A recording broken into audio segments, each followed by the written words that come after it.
knowledge, information soaked inside the mind.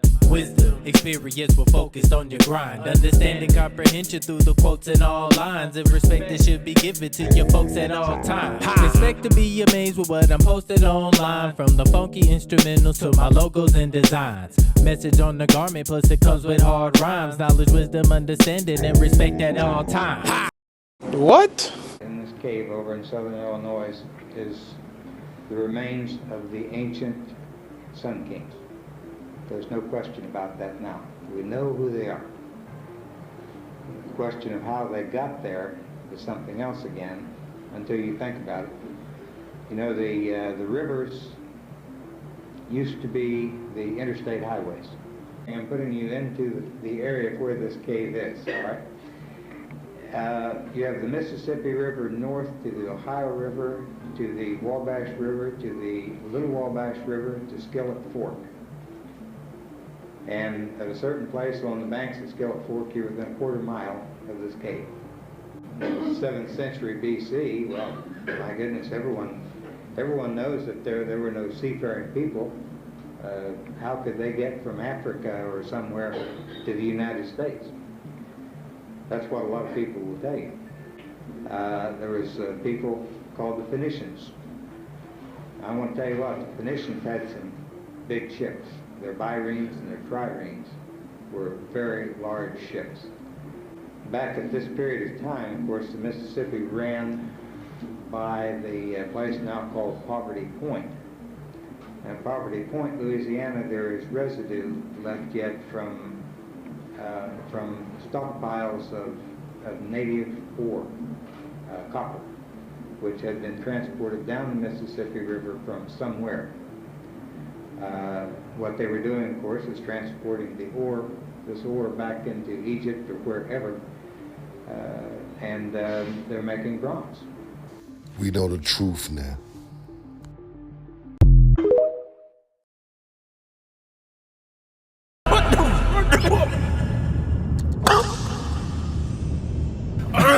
Oh, shit. This is Sand Spring Baptist Church, found in Lawrenceburg, Kentucky. But something else was found here. Sand Spring Baptist Church sits on a mound that is a former American Indian burial mound. They reappropriate existing sacred sites for Christian purposes. Let's keep going. Copper axes, arrows, and bones of a male skeleton wearing a silver crown. Archaeologists who have examined the skulls declare they are not Native Americans, but a superior, intelligent race, 8 feet tall. Let's keep going. There was an inscription cut in the brass. The lettering resembles that of Egyptian monuments. Crazy, right? We know the truth now.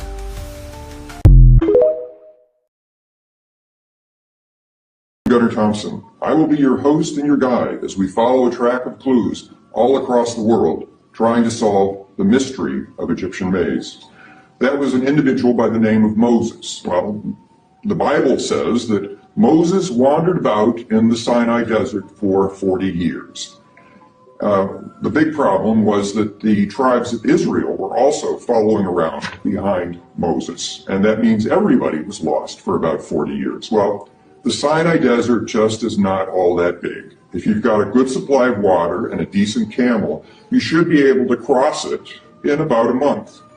But they wandered around for 40 years, and they were following what they believed was what they should be doing. It was written down in stone, the laws, and Moses was looking for the promised land. Well, perhaps he was looking in the wrong place. Perhaps the promised land was, as many historians in the 18th century finally realized, the promised land was North and South America.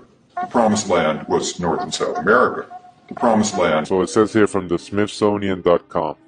Says for decades, school children have learned that civilization has 4 ancient origin places: Mesopotamia, Egypt, the Indus Valley, and China's Yellow River. In the past 20 years, researchers have added a fifth member to this select list, the Central Andes, which includes southern Ecuador, northwestern Bolivia, and most of Peru. All right, you heard that, right? Most of Peru, Jerusalem.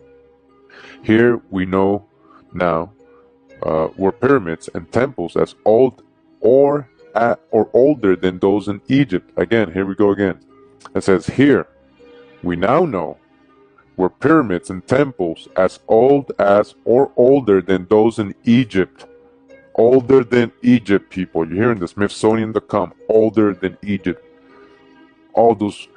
Man, get in here, get in here, get in here. One of my viewers was like, Getty, I donate $1 if you can show me something I never saw about North America. North America? Well, you see above my head. And thanks for the $1. I greatly appreciate it. You know I need that $1. That's why I do what I do. But if you don't realize why Washington, D.C. and the Democrats and the Republicans are doing what they're doing, let me show you something. Because this is the history of reveal. So you think they don't know that North America and North America alone is Atlantis? Let me show you something and let me prove you without a shadow of a doubt. Well, I took a close-up of this map from the 1300s. The 1300s! What that says, right there, what that says. You can go and take a screenshot. But this is the first time you've seen this. You think they don't know what? Why is your history and you're the only one that the pastors and the civil rights leaders have to make a choice to be quiet and take the offerings? What you think they did? They be quiet and take the offerings, didn't they? They don't let their kids know that this is Atlantis, right? They don't let their kids know this. But not only that, this is documented. This is documented that believe that the indigenous peoples of the Americas are the Israelites. Descent dates back to the 15th century. The indigenous peoples of the North America, right? So-called possibly related to the Egyptians, Phoenicians, the Carthaginians, the Vikings, the Tartarians, the Chinese, and Atlantis are called the lost tribe of Israel. Bing! Why your name been changed so many times? Why your name been changed so many? Oh, y'all don't want me to get deep? Let's get deeper. Now, where do you think they get the red, white, and blue from? This is a relic sitting in the museum. Red, white, and blue. Red, white, and blue. Ha! Let's get a little more deeper. Now, this is the World's Fair. Did you catch that? This is the World's Fair. Now, let me show you something about to blow your mind. Let me show you something about to blow your mind, right? This is the old world, and the building is the new world. This is Egyptian building. This is Egyptian building. That so-called the ruins over there in Egypt. When you go to Egypt, this is what you see. The ruins.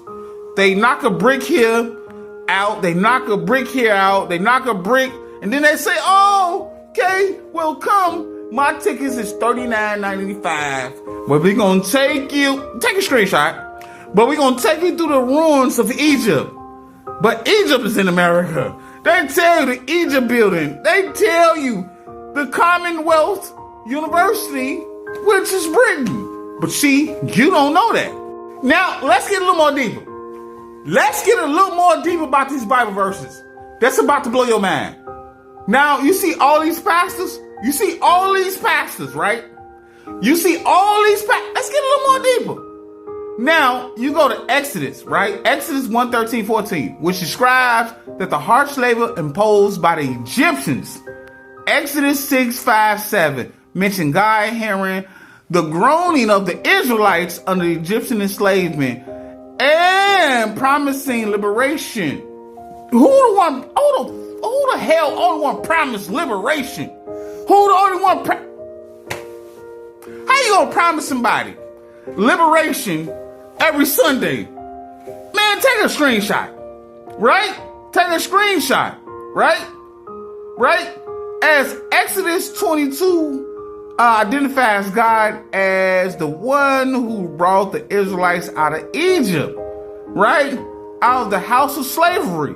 Do you think they brought you out of the house of slavery? No, they didn't. This Bible verse tell you they promised you, but they never brought you out of the house of slavery. All right, part 2 coming. But take a screenshot, and can you donate $1? Part 2 coming.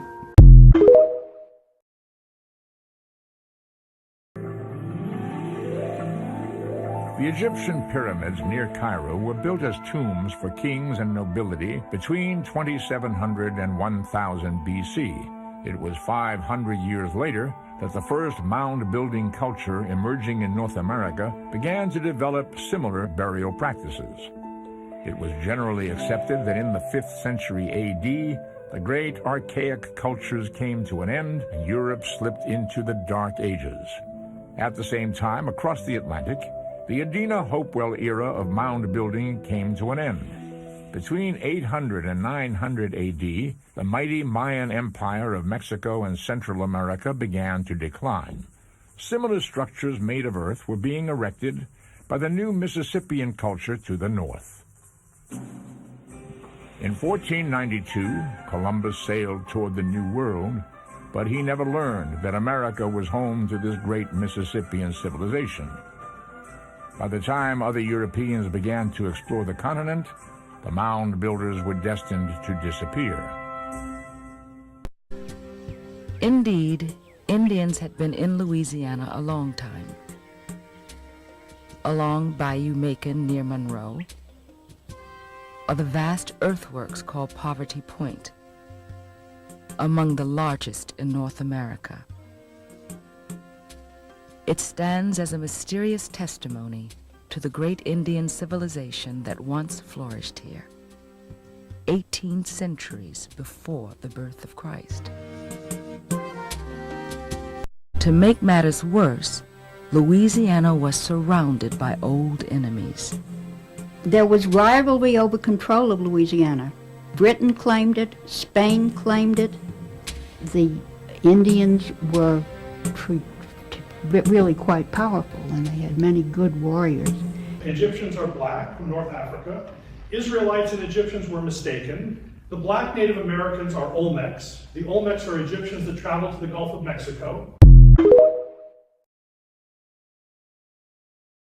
There is an ancient spot called Mystery Hill where the ancient Hebrew or Phoenician built long before Christ. Let's keep going. How did the ancient Phoenicians get here?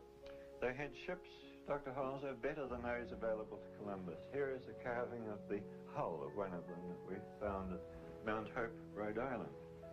We have one other carving from another part of North America. And then the fact that they made the voyages is sufficiently plain from the inscriptions that they left en route. The inscriptions Professor Fell refers to are found in abundance at Mystery Hill, if one knows what to look for.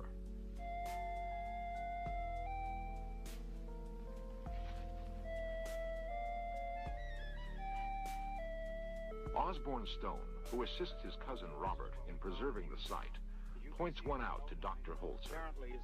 It has come to be called the G Stone. Holzer reads much more than a G on the weathered rock. To me, there is no question that this was written by people who spoke the ancient Phoenician language and used the Phoenician alphabet. The origin of this inscription is in the area of Phoenicia and the island of Crete, the Minoan culture, where Phoenician people settled and then became the Minoan people. The style of masonry is the same. The walled lanes are common to Knossos. One could almost imagine being on Crete if it weren't for the Yankee accents and pine trees. We know the truth now.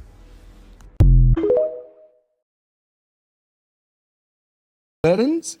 Jimi Hendrix was my guitar player for 4 years. But you never hear about all of this from me. You know, everybody say, well, what did he do? I did it all, but don't nobody know nothing about it.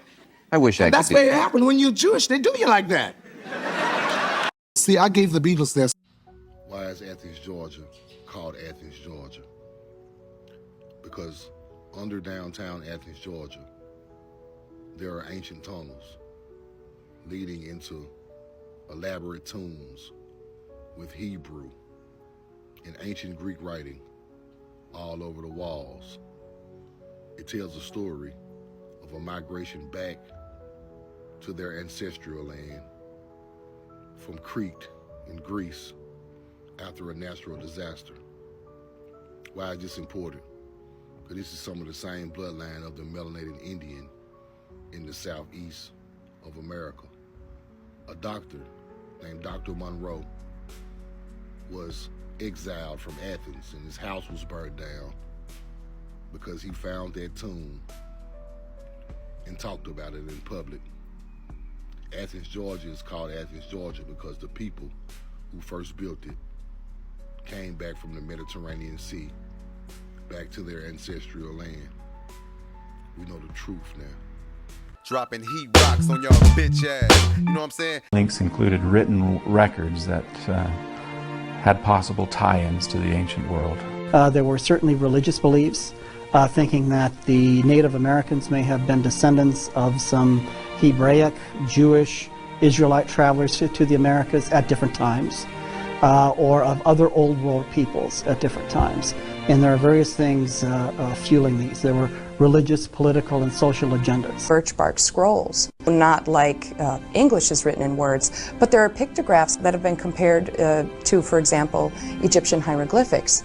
We do know that there are certain people who are charged with being the stewards of those scrolls and taking care of them, so they would have closer access to be able to look at and keep those scrolls. Yet many still believe that Native Americans had no written language.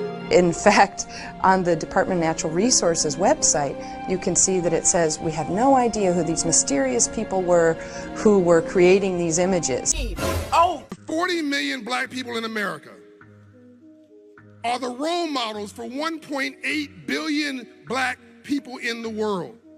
When we say something's cool, it's cool in Tibet. When we say something's a dud, it's a dud in North Korea. We have mastered culture, community, and cool and creativity, yes or no? So now all we have to do is switch, become bilingual, and master capitalism, commerce, and a new community. Don't go from rocking the mic to owning it. So I want you just to shift your brain. In other words, you are the capital. You already have what you need. When you walk in a room, you are unique. Everybody wants to be you, except they don't want to be black.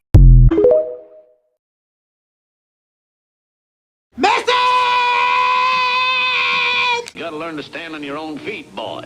I may not always be around to help you. Boy's got a mouth like a cannon, always shooting it all.